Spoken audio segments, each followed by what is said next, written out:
The IAM Project Editor role contains permissions to create and delete resources for most GCP services and can be dangerous to use as is.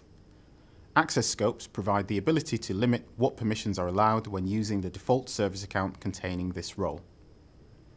Before the existence of IAM roles, access scopes were the only mechanism for granting permissions to service accounts.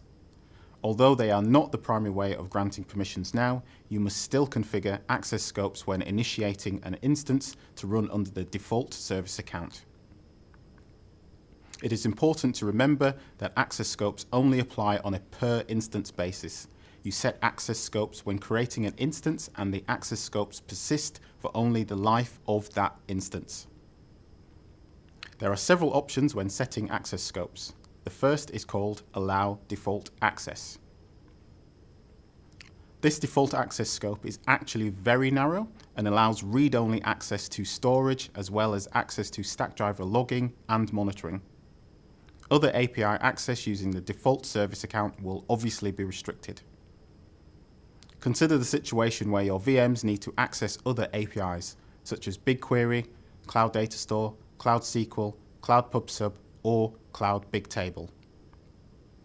The default access scope does not include these APIs and would cause a security error when accessing these or other APIs not included in this scope. The next access scope option is to allow full access. This will grant full access to all cloud APIs. But remember, doing this would violate the principle of least privilege and is therefore definitely not best practice. There is also another option, and that is to set each API access required individually. This will allow you to grant access to only the APIs required by the programs running on the VM. You can choose only the scopes required by your application.